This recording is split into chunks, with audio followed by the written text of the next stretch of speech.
There are moments in your life that arrive disguised as something ordinary.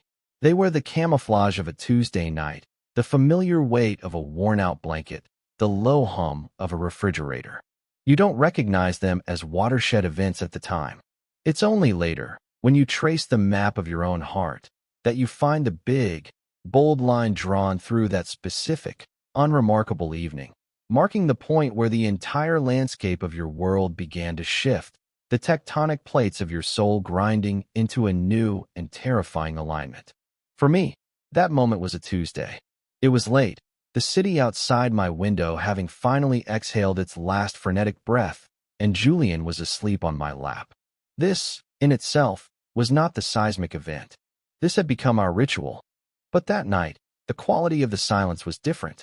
It was heavier, freighted with the weight of things that had been circling us for weeks, like hesitant planets drawn into a new and unstable orbit. He had arrived 3 hours earlier, a ghost at my door, bearing the familiar offering of takeout and exhaustion. His tie was loosened, the top button of his shirt undone, and the shadows under his eyes were the color of a bruised plum. He hadn't said much, just a tired sigh that seemed to carry the entire weight of his day, of his entire life since Sarah had left. We ate in our usual near silence, the television muttering some low-stakes drama to itself in the corner, a convenient third party to absorb the tension. Then, as always, he had migrated to the couch, stretching his long frame out, and with a murmur that was half permission, half apology, had rested his head on my thighs. And I, as always, had let him. My body had become his anchor, the one fixed point in the storm that was his life, and I had accepted this role with a kind of reverent terror. My own stillness was the price of his peace. So I sat there, a living statue, my book forgotten on the cushion beside me, my world narrowed to the small, warm weight of his head.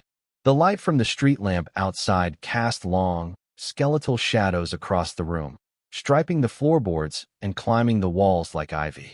It caught the high plane of his cheekbone, the gentle curve of his mouth, the impossibly soft-looking texture of his hair. My fingers ached with the need to touch him, to smooth away the worry that was cinched between his brows even in sleep, to trace the path of a single, errant curl that had fallen across his forehead. It was a physical, visceral craving, a hunger so deep and so long-starved that it felt like a part of my own anatomy, an organ I had been born with that served no purpose but to ache for him. But I didn't move. I had learned the hard lessons of stillness.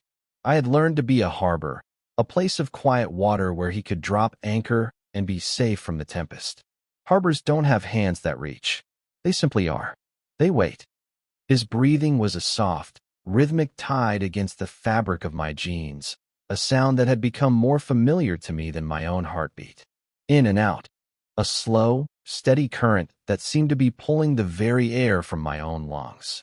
I watched the subtle rise and fall of his chest, the way his eyelashes, surprisingly long and dark, rested against his skin.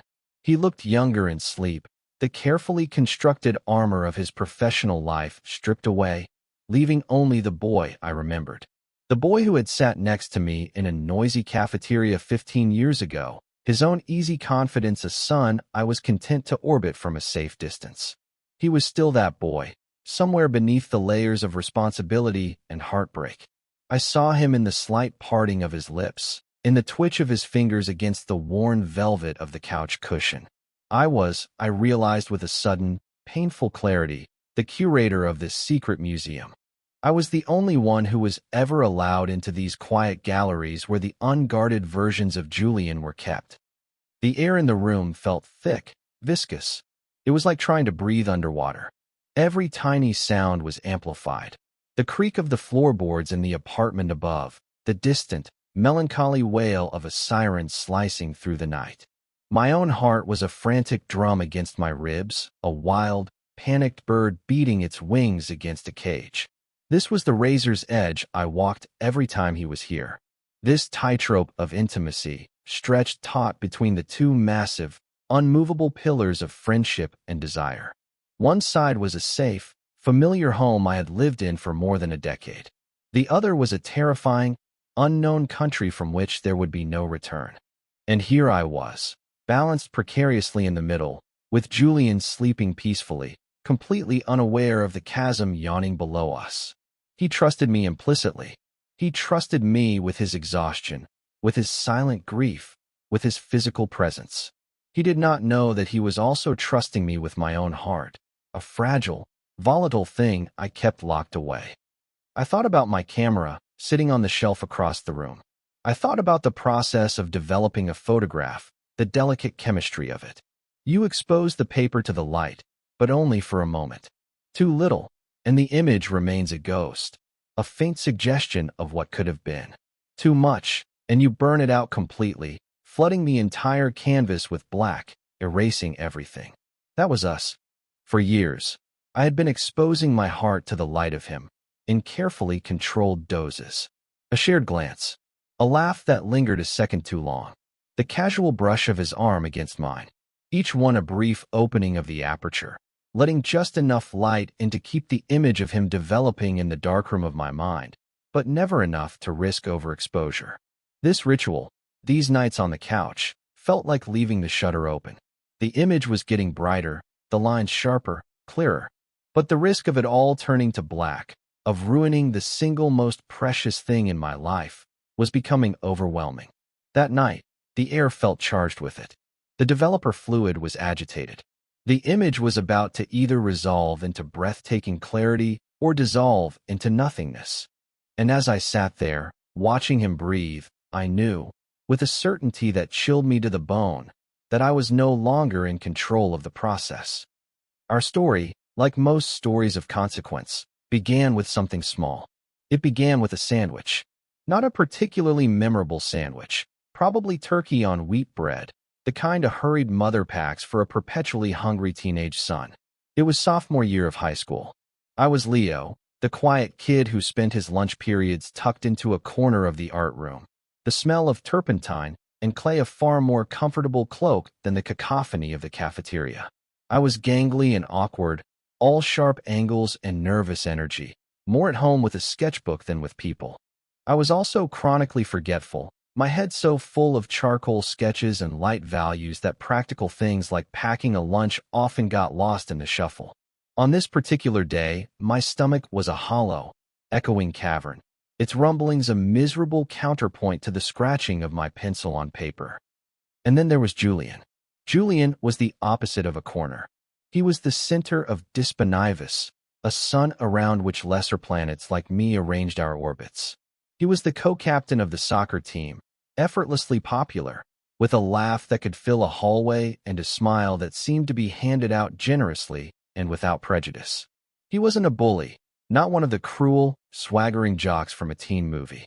He possessed a kind of innate, uncomplicated goodness that made his popularity feel deserved rather than stolen. I knew who he was, of course. Everyone knew who Julian was.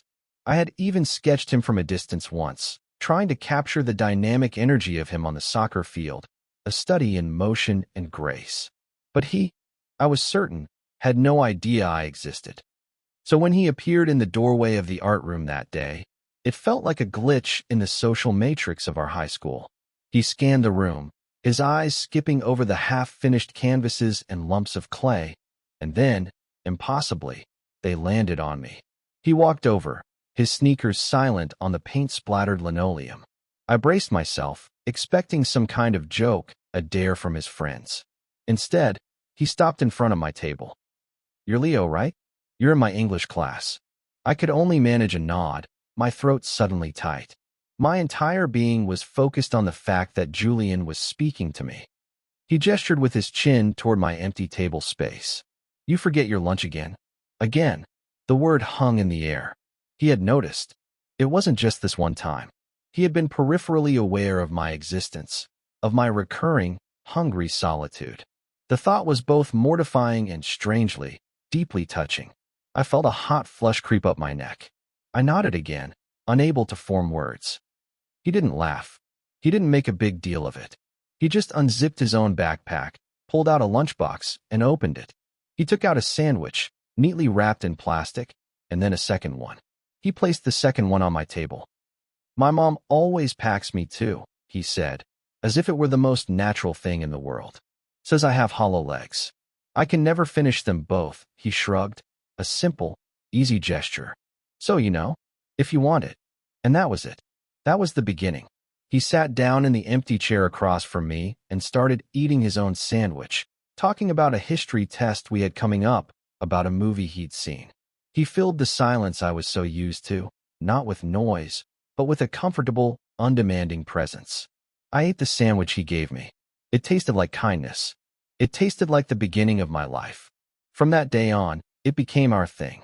Not every day, but often enough. He'd find me in the art room or the library and wordlessly produce the second sandwich. We started talking about more than just tests.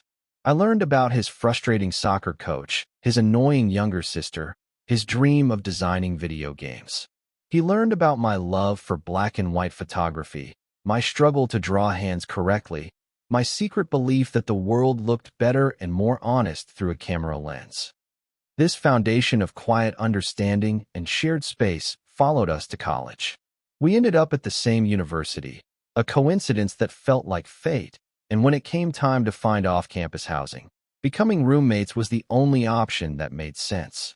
Our apartment was a small, two-bedroom walk-up, a chaotic mix of my camera equipment and his gaming consoles, my carefully curated art books, and his piles of software engineering textbooks.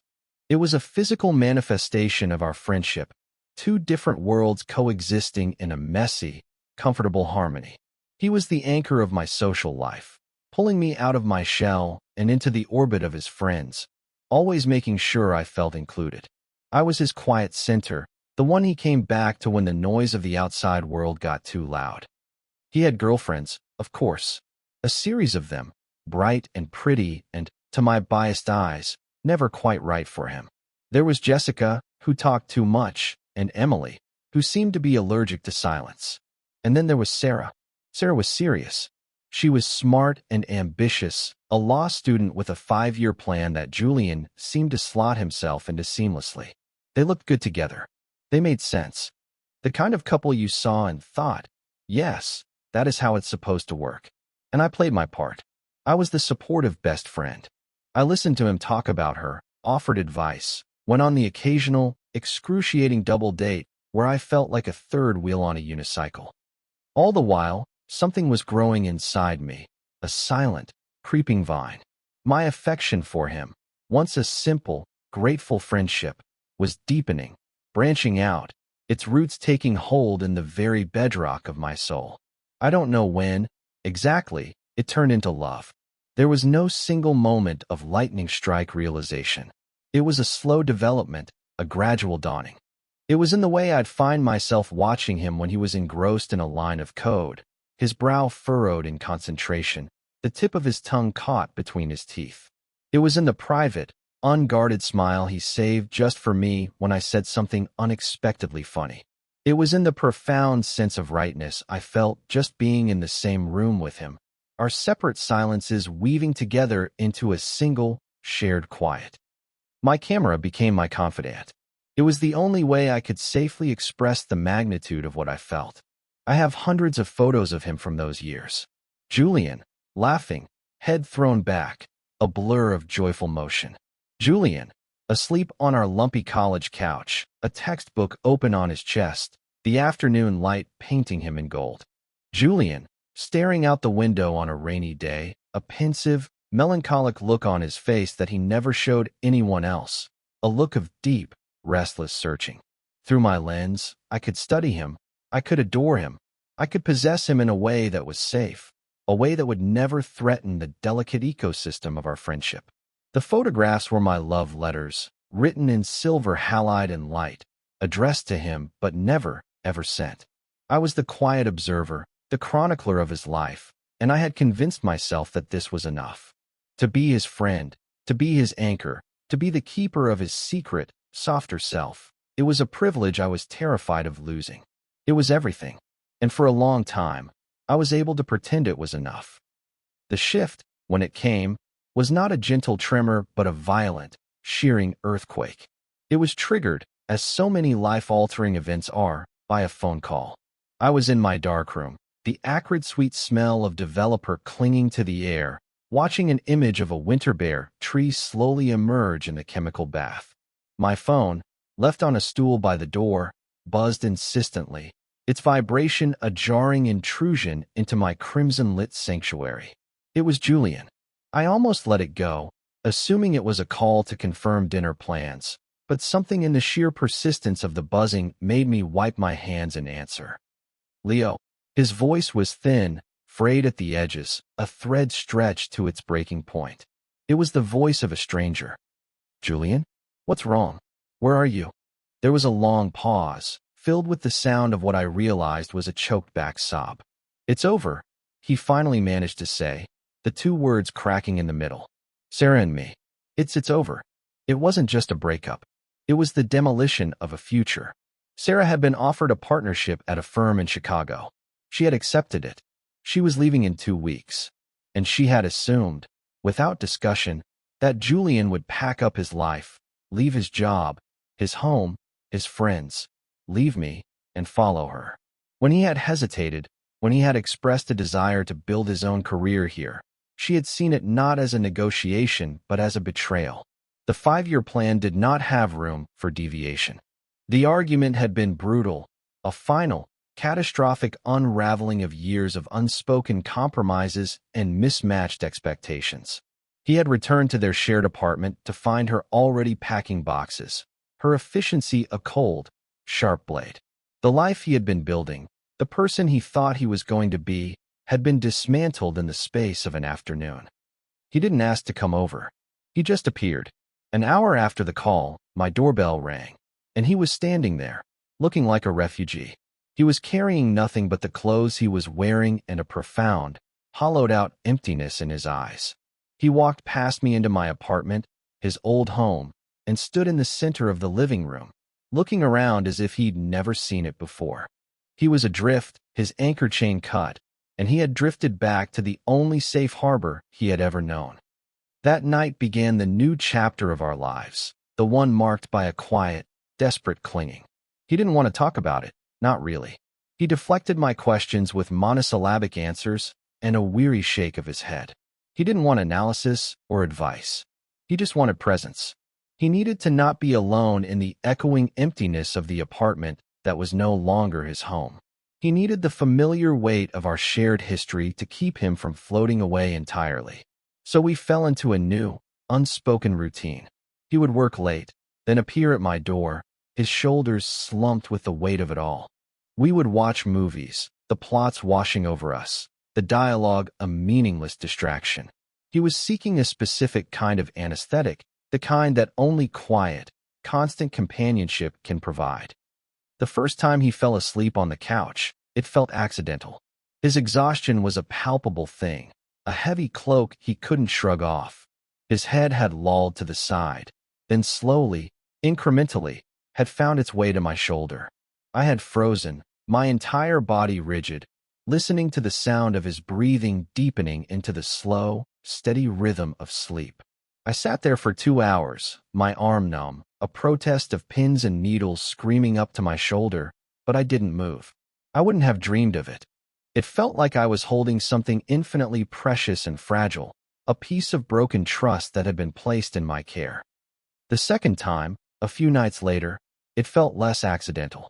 He was restless, shifting on the couch, unable to settle. Then, with a sigh of frustrated surrender, he stretched out, and with a low murmur of, "Is this okay?" he laid his head in my lap. The question was a formality. He was already there. His hair was soft against my jeans, the warmth of him seeping through the denim. I remember placing my hand on his shoulder, a gesture I hoped read as simply comforting, fraternal. But my fingertips burned as if I'd touched a live wire. My pulse was a frantic, wild thing. This was the catalyst. This was the moment the line began to blur, dissolving like a line drawn in sand at high tide. He was no longer just my friend seeking comfort. He was a man, broken and lost, reaching for me in the dark. And in that darkness, the strict, carefully policed boundaries of our friendship began to feel less like solid walls and more like chalk outlines, easily smudged, easily erased. He was rewriting the rules of us. night by night, and I was letting him, my heart suspended between hope and terror. The ritual began to take on a life of its own, an unspoken agreement that governed our evenings. It was a delicate, intricate dance of plausible deniability. Julian would show up, we would exist in the same space for a few hours, and then the inevitable migration would occur. The couch became our shared territory, a small island in the vast ocean of his grief and my longing.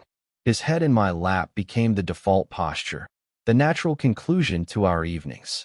I learned the precise weight of his sleep, the way his body would finally surrender its tension in a series of small, shuddering sighs.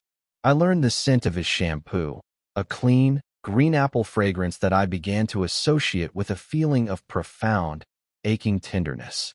I would sit for hours in the near dark, my own needs, for food, for sleep, for movement, secondary to his. My world had shrunk to the space he occupied, and I was a willing captive within its borders. The first escalation of this fragile intimacy happened about 2 weeks in. It was past 2 in the morning, and the movie credits were rolling for the second time. I gently tried to rouse him, my voice a low whisper. "Julian, it's late. You should probably—" I trailed off, unsure of what I was even suggesting. That he should drive back to the cold, empty apartment that felt like a museum of his failed relationship? He stirred, his eyes opening, but they were unfocused, clouded with sleep. He looked around my living room, at the familiar stacks of books, the framed photographs on the wall, the soft glow of my reading lamp. He looked at it all like a man seeing a mirage in a desert. "I don't want to go back there," he said, his voice thick and rough. "It's so empty. The silence is too loud." He pushed himself up, rubbing his face with his hands. He looked at me, his expression raw with a vulnerability I had only ever glimpsed through my camera lens. "Leo, can I just stay here? On the couch?" My heart did a painful, hopeful lurch. "Of course," I said, my voice steadier than I felt. "You don't even have to ask." So he stayed. I got him a pillow and the thick quilt from the end of my bed. As I spread it over him, my fingers brushed against his arm, and a jolt of static electricity, or something very much like it, passed between us. He curled up on his side, his back to the room, a small, protected shape in the vastness of the couch. I turned off the lamps and stood in the doorway of my bedroom, watching him for a long time before retreating. That night, I lay awake in my own bed, hyper-aware of his presence just one room away. The architecture of my apartment had been reconfigured. It was no longer just my space. He was in it. The air was different. The silence was different. It was filled with him. He stayed on the couch for 3 more nights. Then came the next shift, the next dissolving boundary. It was a Sunday, and we were both exhausted from a long week. He hadn't even made it to the couch, but had instead followed me into my bedroom as I was getting ready for sleep, talking about some frustrating bug in a program he was developing. He sat on the edge of my bed, his monologue slowly winding down as his energy faded. He yawned, a huge, jaw-cracking thing. He looked at my bed, then at me. "Your couch is killing my back," he said, a faint ghost of a smile on his lips. "You have a king-sized bed. I promise I'll stay on my side." It was not a question, but a statement of fact wrapped in a request. It was a test. He was pushing the boundary, watching to see if I would push back. The air in the room became charged, every molecule vibrating with unspoken meaning. This was a new threshold, a door I had kept firmly closed for 15 years. To open it felt like a monumental, irreversible decision. But looking at his exhausted face, the deep, dark circles under his eyes, the subtle plea in his posture, I found I couldn't say no. Saying no felt like an act of cruelty, like turning a refugee away from the border. "Okay," I said, my voice barely a whisper. "But if you snore, you're back on the couch." The joke was a flimsy shield, but he smiled, a genuine, relieved smile that made my chest ache. Deal. That first night was torture. I lay on my side of the bed, my body rigid, a ramrod of anxious energy. I had built a fortress of pillows down the center of the mattress, a comical, physical manifestation of the boundary I was so desperate to maintain. I could feel his warmth radiating across the no-man's land between us. I could hear every breath he took, every rustle of the sheets as he shifted.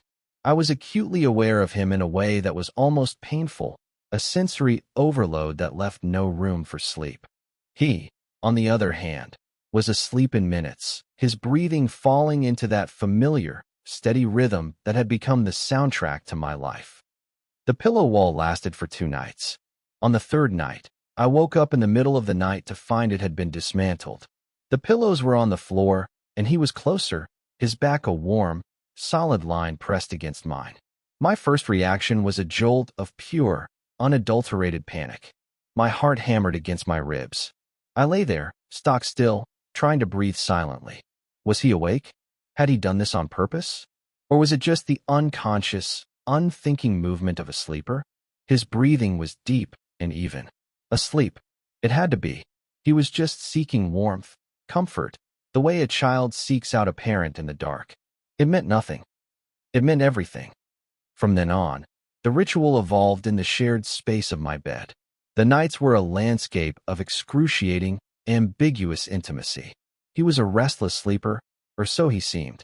He would start on his side of the bed, and by morning, I would wake to find him entangled with me, an arm thrown casually over my waist, his hand resting on my hip, his leg hooked over mine.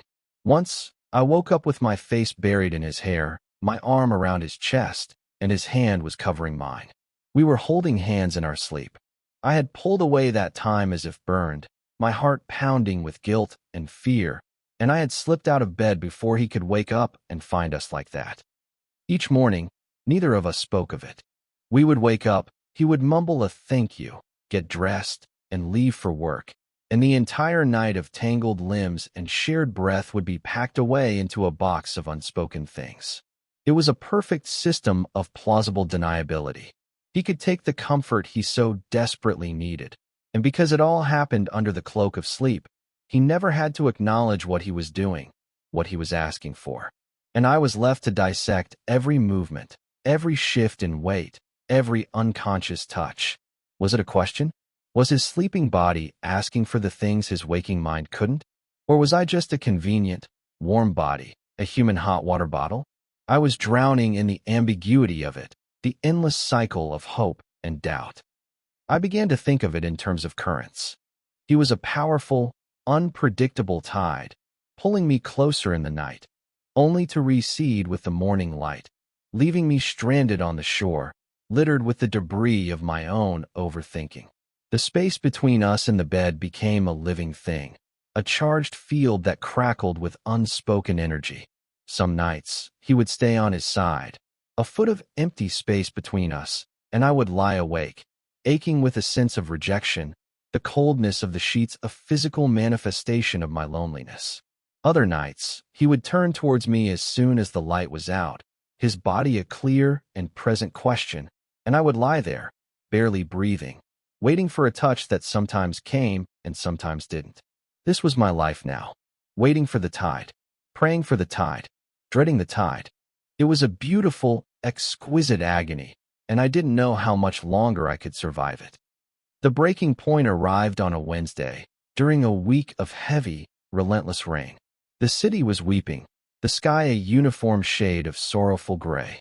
The sound of the rain against my window pane was a constant, drumming presence, a soundtrack for the tension that had been building between us for weeks. Julian had been quieter than usual, more withdrawn. The nightly ritual had continued, but the touches in the dark felt more hesitant, more fraught. The plausible deniability was wearing thin, the artifice becoming transparent. We were two people lying inches apart in the dark, pretending we didn't know exactly what was happening. That night, we lay in bed, the room lit only by the occasional sweep of headlights from the street below. The silence wasn't comfortable. It was a taut, vibrating wire. I was on my side, facing away from him, my back a rigid wall. I could feel him behind me, could sense his wakefulness as surely as I could feel my own. The space between us was a chasm, filled with all the words we had never said, all the questions we were too afraid to ask. I could hear the rain, the distant traffic, the frantic, terrified thumping of my own heart. I was certain he could hear it too. After what felt like an eternity of this shared, silent wakefulness, he moved. It was a small shift, the rustle of sheets almost lost beneath the sound of the rain. He rolled onto his side, facing my back. I felt his warmth, a phantom touch before any physical contact was made. I held my breath, every nerve in my body on high alert. This was it. The tide was coming in. But I didn't know if it would be a gentle lapping or a tidal wave that would pull me under for good. Then, his voice, a low, hesitant whisper that was almost swallowed by the darkness. Leo, the sound of my name, spoken so softly, so vulnerably, was like a key turning in a lock deep inside me. I had been waiting for this. For weeks, for years, I had been waiting. I forced myself to breathe, to keep my own voice even. Yeah. I didn't turn around. I couldn't. I was afraid of what I might see in his eyes, afraid of what he might see in mine. There was another long pause. I could feel his uncertainty as a physical presence in the room. He was on the edge of a cliff, and he was trying to decide if he should jump. "Can I ask you something?" he whispered. My heart seized. Here it was. The question. The one that would change everything, for better or for worse. The developer fluid was rushing over the paper, and the image was about to become fixed permanently. "Anything." I breathed out, the word a prayer. He took a shaky breath. I felt the mattress dip slightly as he moved closer, his voice now directly behind my ear, a warm puff of air against my skin that sent a shiver down my entire spine. "Would it?" He stopped, started again. "Would it be okay if I kissed you?" The world stopped. The rain stopped. The traffic outside vanished. The only sound was the roar of blood in my ears. The question hung in the air between us, a fragile, shimmering thing. It was not a proposition. It was a plea. It was a confession. It was the bravest, most terrifying question he had ever asked, and he had asked it of me. All the years of my secret, silent love, all the nights of agonizing analysis, all the carefully constructed walls I had built around my heart, they all crumbled to dust in that single, shattering instant. He wasn't reaching for a warm body in his sleep. He was reaching for me, awake, aware, and he was asking for permission. Slowly, deliberately, I turned over to face him. In the gloom, I could just make out the shape of his face, the dark pools of his eyes, wide and uncertain. He was so close. I could feel the warmth of his breath on my lips. All the fear, all the anxiety that had been my constant companion for so long, simply evaporated, replaced by a profound, startling clarity. There was only one answer. There had only ever been one answer. I didn't speak. I just nodded, a small, barely perceptible movement. And then, as if my nod had broken a spell, I lifted my hand and gently, tentatively, cupped his jaw. His skin was warm, his stubble a rough, grounding texture beneath my palm. He leaned into my touch, a silent sigh escaping his lips, his eyes fluttering closed. And then, I closed the small distance between us. The first kiss was not a firework display. It was not a passionate, cinematic collision. It was something far more precious. It was quiet. It was tentative. It was a question and an answer all at once. His lips were soft, hesitant against mine, a gentle, seeking pressure. It was a kiss of profound vulnerability, a confession of a need so deep it had no words. I responded with equal gentleness, a silent reassurance. "Yes, it's okay. You're safe. I'm here." It lasted only a few seconds, but in that small eternity, the entire foundation of our world shifted and settled into a new, unknown configuration. When we pulled away, we didn't speak. We just stayed there, foreheads resting together, breathing the same air, our shared breath a testament to the line we had just crossed, together. In the quiet darkness of my room, with the rain still weeping against the glass, we had finally, after all these years, begun to speak the same language. The morning arrived with a cruel, quiet clarity. The rain had stopped, and a weak, watery sunlight filtered through the blinds, slicing the room into bars of gray and white. I woke up alone. The space beside me in the bed was empty, the sheets cool to the touch. For a disoriented moment, I thought I might have dreamed it all, the whispered question, the shattering tenderness of the kiss. But then I saw it. On my nightstand, propped against the lamp, was a hastily scribbled note. 4 words on a torn piece of paper. I'm sorry. I'm confused. The air rushed out of my lungs, leaving a cold, sharp vacuum in its place. The fragile hope that had bloomed in the darkness of the night shriveled and died in the harsh light of morning. He was gone, and he had left an apology, a retraction, a forward demolition of the beautiful, terrifying structure we had begun to build. The kiss hadn't been a foundation, it had been a mistake. His mistake. And I had been a willing participant in his confusion. The shame was a physical thing, a hot, acrid taste in the back of my throat. I felt like a fool, a naive, hopeful fool who had mistaken a moment of desperate loneliness for a declaration of love. My phone buzzed on the nightstand a few minutes later. A text message from him. Had to go in early. Sorry about last night. Things are just messed up right now. Talk later. The words were a cowardly hedge, a flimsy shield of platitudes. Talk later. I knew what that meant. It meant never. It meant let's pretend this didn't happen. The open door we had so carefully, tentatively walked through together had been slammed shut in my face. And the sound of it echoed in the sudden, crushing silence of my apartment. The days that followed were a special kind of hell. He didn't come over. He didn't call. His texts were brief, functional, and devoid of any emotional content. They were about logistics, about him needing to swing by to pick up a shirt he'd left, always with the caveat that he only had a minute. The easy, constant flow of communication that had defined our friendship for 15 years had been choked off, reduced to a pathetic, stuttering trickle. The silence he left in his wake was heavier, more profound, than any silence we had ever shared. It was an active silence, a weaponized absence. He had withdrawn completely, pulling back not just the new, fragile intimacy, but the years of established friendship as well. He was treating me like a stranger, a complication to be managed and avoided. The pain was a physical entity. It was a tight band around my chest, a constant, low-grade nausea. I felt hollowed out. I had been prepared for rejection. I had lived with that possibility for years. But I wasn't prepared for this erasure. He wasn't just rejecting a romantic advance.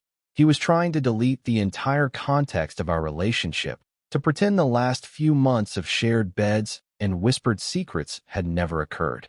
The memory of the kiss, which had been a source of such breathtaking hope, now felt like a brand, a mark of my own stupidity. I had misinterpreted everything. I had built a cathedral of meaning out of a moment of weakness. I retreated into the one place I could control, my darkroom. The small, windowless space became my sanctuary and my prison. I surrounded myself with the familiar, biting smells of Stop Bath and Fixer, a chemical perfume that masked the scent of him that still lingered on my pillows. I worked with a feverish, desperate energy, trying to burn out the ache in my chest with sheer exhaustion. I printed dozens of photographs, my hands moving with mechanical precision through the familiar steps. But his ghost was everywhere.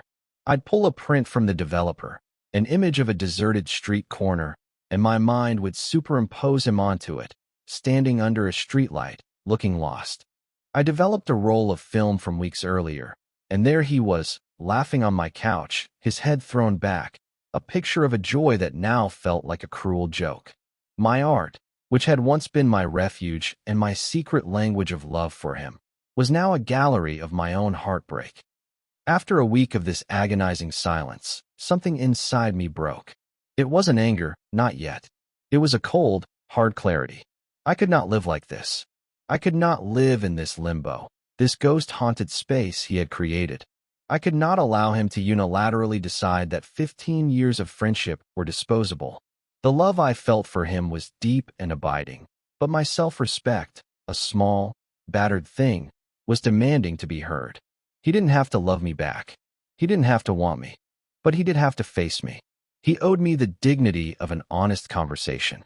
He owed our friendship that much. That night, I didn't wait for him to text or call.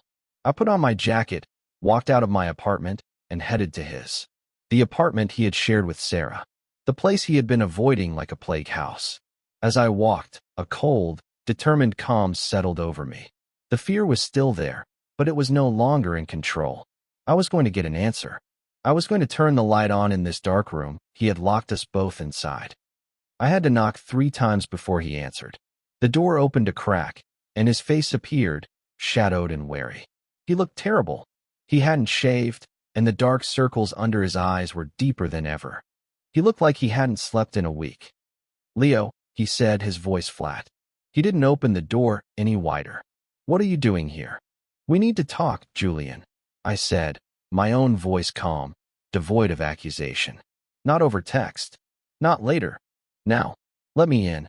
He hesitated for a long moment, his eyes searching mine. He looked cornered, trapped. Finally, with a sigh of weary resignation, he stepped back and opened the door. The apartment was a disaster. Packing boxes were everywhere, some taped up, others open and half empty, their contents spilling onto the floor. It was a physical manifestation of his chaotic, dismantled life. He didn't turn on any lights, leaving us in the gloom of the city twilight filtering through the large windows. He didn't look at me. He just walked to the center of the room and stood there, his back to me, his shoulders slumped. "I'm sorry," he said to the boxes, to the ghosts in the room. "I've been a mess. I shouldn't have that night." I was confused. The word hung in the air again. Confused. It was his shield, his excuse, his get-out-of-jail-free card. And suddenly, the calm I had been clinging to fractured, and a hot, sharp wave of frustration washed over me. "Confused," I said, my voice rising, sharper than I intended. "Is that what you call it?" Because from where I was standing, Julian, it felt pretty clear. You were the one who came to me. You were the one who fell asleep in my lap every night. You were the one who couldn't stand to be alone. You were the one who asked to share my bed. And you were the one who asked to kiss me. Don't you dare put this on confusion. Don't you dare make me a footnote in your breakup drama. I am not a temporary harbor, and my heart is not a halfway house you can shelter in until your storm passes. The words poured out of me, a torrent of all the hurt and frustration I had been swallowing for a week. He flinched as if I had physically struck him. He finally turned to face me, and in the dim light, I could see that his eyes were glistening with unshed tears. His face was a mask of pain and self-loathing. "You're right," he whispered, his voice breaking. "You're right. It's not fair. None of this is fair to you." He ran a hand through his messy hair, a gesture of pure desperation. "I don't know what's wrong with me, Leo. When I'm with you, everything it goes quiet. The noise in my head, the panic, it stops. You're the only thing that's felt real, that's felt safe, since my entire life fell apart." He took a step closer, his hands clenched into fists at his sides. "And that night, lying there next to you, I just wanted to be closer. I don't know what I wanted. But when I asked you that, and you said yes, and you kissed me, God, Leo, it was the first thing that's felt right in months. It felt more real than anything with Sarah did for the last year." He choked on a sob, finally letting the tears fall. "And that's what scared me.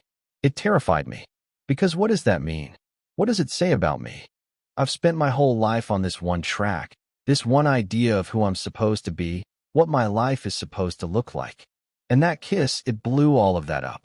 It felt like I was admitting something I didn't even know I felt. I didn't know I could feel that way. I didn't know I wanted to feel that way. For you," he looked at me, his face awash with misery and a dawning, terrifying wonder. "I ran away because it felt too good, and I didn't think I deserved it. And I was afraid of what it would make me. The dam had broken. All the fear, the confusion, the self-denial, it all came pouring out into the wreckage of his old life." He wasn't apologizing for the kiss. He was apologizing for his fear. He wasn't confused about me. He was confused about himself. And in that moment, all my hurt, all my frustration, dissolved, replaced by a wave of overwhelming, heartbreaking empathy. He wasn't a coward. He was just a man who had come face to face with his own heart for the first time and had been terrified by what he saw. He was just as lost as I was. And he had come back to the only harbor he knew, even if he didn't understand why. I closed the distance between us, and without a word, I wrapped my arms around him. He collapsed against me, burying his face in my shoulder, and finally let himself weep. And I just held him, my own tears silently tracking down my face. We stood there for a long time, two broken pieces, holding each other together in the ruins. The aftermath of that confrontation was not an immediate sunrise. It was more like the slow, hesitant dawn after a long and violent storm. The sky was still gray, the ground still soaked, but the destructive winds had passed. We didn't solve everything in that box-filled living room, but we had laid the truth bare, a raw and vulnerable thing, on the floor between us. Honesty, it turned out, was the first step toward reconstruction. We left his old apartment that night, locking the door on the ghosts and the boxes, and walked back to my place in a silence that was no longer heavy with unspoken tension, but filled with a fragile, exhausted peace. That night, when we got into my bed, there was no pretense. There was no pillow wall, no feigned sleep. I turned to him in the dark, and he turned to me. I took his hand, my fingers lacing through his, and he squeezed back, a firm, definite pressure. It was a silent pact. We are here. Together. On purpose. He didn't kiss me again, and I didn't push for it. The kiss had been the earthquake. Now came the slow, arduous process of rebuilding. For now, holding his hand in the quiet darkness was enough. It was more than enough. It was everything. For the first time in weeks, we both slept through the entire night. The days that followed were a process of careful, intentional rediscovery. We were learning a new language, or rather, we were learning to speak the language we had been communicating in non-verbally for years. Julian began to put words to his needs. Instead of just appearing, he would call, "Can I come over? I need some quiet." Instead of just collapsing onto the couch, he would ask, "Is it okay if we just sit for a while?" These small acts of verbal consent were monumental. They were his way of acknowledging my agency, of respecting the space I was giving him, of admitting that he was a participant, not just a passive recipient of my care. He started talking, really talking, not just about the logistical nightmare of his breakup, but about the deep, gnawing loneliness he had felt for years, even when he was in a relationship that looked perfect from the outside. He talked about the pressure he felt to be the easygoing, confident Julian everyone expected, and how my apartment, and by extension, me, had always been the one place he could take off that mask and just breathe. He confessed that he had always been drawn to my stillness, my quiet way of seeing the world. "You always seem to see the real thing," he told me one evening, his voice soft. "Everyone else sees the performance. You see what's underneath." I think I was always a little bit in love with that. I just didn't have a name for it. And I, in turn, began to dismantle my own fortress. I slowly, carefully, started to share the things I had kept locked away. I told him about the years of silent affection, about the fear of losing our friendship that had kept me quiet. I even showed him the photographs. I pulled out the old box from my closet, the one filled with all the secret portraits of him. I laid them out on the floor, a timeline of my unspoken love. He was silent as he looked at them, his fingers tracing the images of his younger self. He saw the boy on the soccer field, the sleeping student, the pensive man staring out the window. He was seeing himself through my eyes. "This is how you see me?" he asked, his voice thick with emotion, as he picked up a photo of himself laughing, a candid shot from years ago. "It's always how I've seen you," I replied quietly. He looked up from the photograph, his eyes meeting mine, and in their depths, I saw not confusion, not fear, but a dawning, wondrous recognition. He was finally seeing it. Not just my love for him, but the man worthy of that love. Our physical intimacy grew with the same slow, organic pace. The hand-holding in bed became a nightly ritual. Then came the nights when he would simply roll over and tuck his head into the space between my neck and shoulder, his arm wrapping around my chest, and we would fall asleep like that, a perfect, interlocking fit. The touches were no longer ambiguous, no longer cloaked in the plausible deniability of sleep. They were intentional acts of affection and belonging. The second kiss happened a month after the first. We were cooking dinner together, a messy, chaotic affair in my small kitchen. I had flour on my cheek, and he reached out to wipe it away. His thumb brushed my skin, and his hand lingered on my face. The air grew still. He looked at me, a clear, open question in his eyes. And this time, I was the one who leaned in. This kiss was different from the first. It was not a hesitant question, but a confident answer. It was warm and sure and tasted of home. We built our new normal out of small, domestic moments. We made a project of clearing out his old apartment, packing up the life that was no longer his, and making space for him in mine. We didn't talk about labels, about boyfriends or partners. The words felt too small, too inadequate for the 15 years of history that underpinned what we were becoming. We were just Leo and Julian. But now, the meaning of that was different. It was deeper, more expansive. We were Leo and Julian, who shared a bed and held hands while watching movies. We were Leo and Julian, who made coffee for each other in the morning. We were Leo and Julian, who knew the sound of each other's breathing in the dark. One afternoon, a few months later, I found myself with my camera in my hands, pointed at him. He was sitting on the floor of the living room, bathed in the warm, late afternoon sun, sorting through a box of old books. He was completely at ease, a soft, peaceful smile on his face. He looked up and saw me, and he didn't flinch or look away. He just held my gaze, his smile deepening. He didn't need to perform for the camera. He didn't need to hide. He was just there, present and open and whole. I clicked the shutter. In the darkroom later, as I watched his image emerge from the chemical bath, I knew this one was different from all the others. The others were portraits of my longing. This was a portrait of our peace. That night, as we lay in bed, the familiar comfort of his body curled against mine, I thought about the architecture of our lives. I thought about all the rooms we build for ourselves, the walls we erect to keep ourselves safe. For so long, I had lived in a room of one-way glass, content to observe his life from a distance, certain I could never enter it. And he had lived in a house built by others, trying to fit himself into rooms that were never the right shape for his soul. But we had, through a process of demolition and careful reconstruction, built a new space. It wasn't a house or an apartment. It was the quiet, sacred space between us.